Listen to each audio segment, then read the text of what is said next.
ఎలాంటి గర్వాన్ని కలుగజేస్తుంది గమనించి. దాని క్యారెక్టర్ అది, అదొక మత్తులోకి తీసుకుపోతుంది గమనించి. నాకు ఎవరు చెప్పాల్సిన అవసరం లేదు, ఎవరికైనా చెప్పగలుగుతా, ఏదైనా చేయగలుగుతా, నా ఇష్టం అనేసి ఆ యొక్క తత్వాన్ని మనం డెవలప్ చేసుకుంటా ఉన్నాం. మూడవది ఏంటంటే ఎప్పుడు నేర్చుకుంటాం, అండర్స్టాండింగ్. ఎల్లప్పుడూ నేర్చుకుంటూ ఉండాలి, ఎల్లప్పుడూ నేర్చుకుంటూ ఉండాలి. నేర్చుకోవటం అనేది కంటిన్యూగా జరుగుతూనే ఉండాలి.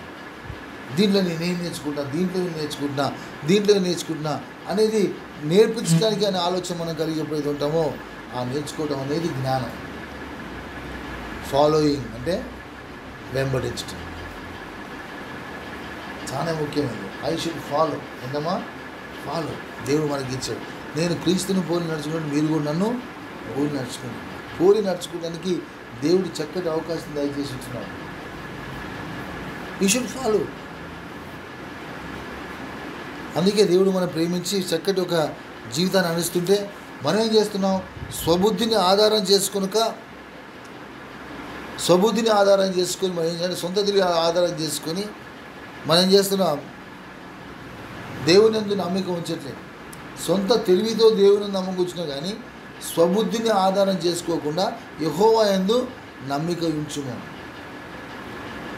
ప్రభు చెప్తున్న మాట, సామెతల గ్రంథంలో ఉన్న మాట ఏం చెప్తున్నామా? స్వబుద్ధిని ఆధారం చేసుకునక యెహోవా యందు నమ్మిక ఉంచాలి. అది జ్ఞానం. అంటే రెండు కనబడుతున్నాయి, స్వబుద్ధి, దేవుడు. సోదరుడా, స్వబుద్ధిని ఆధారం చేసుకొని నేను ఉంటే ఏమవుతామా? దాని యందు నేను నమ్మిక ఉంచుతున్నాను. యెహోవా యందు నమ్మిక ఉంచడం అనేది జ్ఞానము. నెంబర్ 2, నీ ప్రవర్తన అంతటి మీద ఆయన అధికారమును ఒప్పుకోవాలి. ఏంటమ్మా? నీ ప్రవర్తన అంతటి మీద ఈ సెక్షన్ వద్దు కాదు. ఏ విధంగా ప్రవర్తిస్తున్నా, ఒక విషయంలో నేను ఎట్లా ప్రవర్తిస్తున్నా, ఇంకో విషయంలో నేను ఎట్లా ప్రవర్తిస్తున్నా, ఆ విషయంలో ఆయన ఎట్లా ప్రవర్తిస్తున్నాడు, ఈ విషయంలో ఆయన ఎట్లా ప్రవర్తిస్తాడు, ఈ ప్రవర్తన అంతా కూడా మనం గమనిస్తూ ఈ ప్రవర్తన అంతటి మీద ఏం చేయాలి? దేవుని యొక్క అధికారము, అది జ్ఞానం. జ్ఞానం ఎక్కడొచ్చిందమ్మా? నమ్మిక ఉంచటంలో జ్ఞానం ఉన్నది. అధికారాన్ని ఇవ్వటంలో, అధికారాన్ని ఒప్పుకోవటంలో జ్ఞానం. అది జ్ఞానం. అబ్బా భలే చేసినట్టు, అది జ్ఞానం. మెచ్చుకోవాలమ్మా, నా తండ్రి మెచ్చుకోవాలి. నిజంగా నా తండ్రి మెచ్చుకోవాలి. వెరీ గుడ్, బేష్ మై సన్, చాలా చక్కగా ఆలోచించావు. ఈ అధికారం లేకునే, జ్ఞానం లేకుండా నశించిపోతున్నారు. నేనైతే నిన్ను బట్టి సంతోషిస్తున్నా అని చెప్పి నా తండ్రి నన్ను బట్టి చెప్పగలుగుతాడా? మీరే ఆలోచించండి. అధికారిగా ఉంచుకోవాలి. తర్వాత మూడవదిగా నేను జ్ఞానిని కదా అని అనుకోవద్దు. Never think that you are, నువ్వు జ్ఞాని అని తెలివి గలవాడని మాత్రం ఎప్పుడు అనుకోవద్దు. చాలా ముఖ్యమైనది. పరిశుద్ధులైన పౌలు అన్నీ తెలుసు కానీ నేను ఎవరినమ్మా? వెర్రివాడుగా ఉన్నాను. అది జ్ఞానం. అన్నీ తెలుసని చూపించడంలో జ్ఞానం కాదమ్మా. నాకు అది తెలుసు, ఇది తెలుసు అని మనం చూపించుకోవడం కాదు. ఏది అన్నీ తెలుసుకోవాలి కాదంటే, కానీ ఏది తెలియని వారంగా ఉన్నప్పుడే అది జ్ఞానం. నేను జ్ఞానిని కదా అని అనుకోవటమే జ్ఞానం. నేను జ్ఞానిని కదా కాదు అని అనుకోవటమే. నాకేమీ తెలియదు అని తెలుసుకొని, ఏం తెలియకుండా కాదమ్మా, అన్నీ తెలుసుకుంటూ ఏమీ తెలియని వారుగా ఉండటం అనేది జ్ఞానం. అది చాలా మంచి క్యారెక్టర్ని డెవలప్ చేస్తారు. ఏదైనా చేయగలుగుతాం, చేయకుండా ఉంటాం, అనగలుగుతాం, అనకుండా ఉంటాం. అది ఒక క్యారెక్టర్ని మనలో డెవలప్ చేస్తుంది. గొప్ప మాటలు, దాన్ని బట్టి దేవునికి మనం వందనాలు స్తోత్రం చెల్లించుకుంటూ ఉండాలి. తర్వాత చెడుతనాన్ని, అక్కడ ఉన్నమాటే 7వ వచనంలో ఏముంటుందంటే, ఇవన్నీ సామెతల గురించి మాట్లాడినాం. చెడుతనాన్ని విడిచిపెట్టడం. జ్ఞానం ఎక్కడ ఉందాం ఇప్పుడు?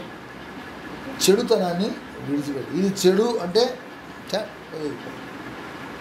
అసహించుకోవటమే. మళ్ళీ దాని రుచి ఏంటి, దాని రంగు ఏంటి, క్షమించాలి. అవునా కదా? ఏం కదా, నెయ్యి తింటున్నామా, తినగా నెయ్యి రుచి చూస్తావు, ఇట్లా వాసనే పడదు. ఆమె కరెక్ట్ లేదు. నేను నెయ్యి గురించి చెప్పాను కానీ ఇంకా భయంకరంగా మాట్లాడుకోవచ్చు. అది చెడు అని తెలిసిన తర్వాత ఇంకా ముందు దాన్ని ముట్టుకొని అది కాదా, వాసన అదేనా ఇదా అని టెస్ట్ చేయాల్సిన పద్ధతి లేదు, అవసరం లేదు. అది చెడు అని చెప్పి ఆల్రెడీ దేవుడు చెప్పాడు. మళ్ళీ అది కాదా అవునా నేను టెస్ట్ చేస్తే అర్థం లేదు, ప్రాణాలు పోతాయి. ఆ టెస్ట్ చేసే సమయంలో ప్రాణం కూడా పోతాం. మందు కనుక్కుంటారు అనుకుందాం, ఏంటమ్మా మందు మంచి మందు, ఇంకో కొత్త మందు కనుక ఇది కాదో అవును అని చెప్పి టెస్ట్ చేస్తాంటే ఏమి చచ్చి ఊరుకుంటాడు ఒక్కోసారి. చెడుతనం అని దేవుడు లేబుల్ ఇచ్చాడు, ఆ లేబుల్ అంతే, దాన్ని చెడుతనం, దాన్ని అసహించుకోవడం నా పని. అది జ్ఞానం. మొట్టమొదటిగా ఏమన్నామా, నమ్మిక ఉంచటము జ్ఞానం. రెండవది అధికారాన్ని ఒప్పుకోవటం, ప్రతి దాంట్లో కూడా అధికారాన్ని ఒప్పుకోవటం జ్ఞానం. మూడవది అన్నీ తెలిసి తెలియనట్టుగా ఉండటం జ్ఞానం. నాలుగవది చెడుతనాన్ని అసహించుకోవటం జ్ఞానం. చివరిగా గద్దింపుల్ని ఎప్పుడు కూడా అక్కడ రాసి మాట, గద్దింపుని తృణీకరించవద్దు, విసుకవద్దు. గద్దింపులు తృణీకరించవద్దు, ఆ గద్దింపుని బట్టి విసుగు రానియద్దు. ఆ జ్ఞానము మనం కలిగి ఉన్నప్పుడు ఆయన మనం ఎందుకు కలిగి ఉండాలంటే ఆయన సర్వజ్ఞుడని చూపించాలి. ఎవరినమ్మా? ఈ జ్ఞానాన్ని కలిగి మనం ఏం చేయాలి? ఆ దేవుడు సర్వజ్ఞుడని చూపించాలి. ఈ జ్ఞానం కూడా లేకుండా ఆయన సర్వజ్ఞుడని చెప్పలేను నేను. సంఘంగా దేవుడు ఇచ్చిన గొప్ప అవకాశం. దీన్ని పోయేదేముందమ్మా? What is that you're losing? తెలియబోద్ది. నువ్వు తెలియవద్దు అనుకుని చూసినావు, అదంతా చెడుతనమే సోదరుడు. అది అనవసరం, దేం పని చేయదు. దానివల్ల ఒక మంచి జరగవచ్చే కానీ 10 చెడు జరుగుతాయి. ఏంటమ్మా? దానివల్ల ఏమైందమ్మా? ఒక మంచి జరగవచ్చేమో కానీ 10 చెడు జరుగుతాయి. దానివల్ల నష్టాలు ఎక్కువ. ఎంతగా గొప్ప పరిశుద్ధాత్మ దేవుడు మనతో మాట్లాడుతూ ఇంతగా మాట్లాడుతూ ఇంకా మన సొంత తెలివిని ఆదాయం చేసుకో ప్రవర్తిస్తే దేవుడు మనల్ని ఇంకా అవకాశం లేదు, వేరే అవకాశం అయితే లేదు. దేవుడు మనల్ని నడిపించాలని దేవుని చిత్తమవుతున్నది. దేవుని ప్రేమ బట్టి మనం స్తోత్రం చెల్లించుకుంటాం. హల్లెలూయా.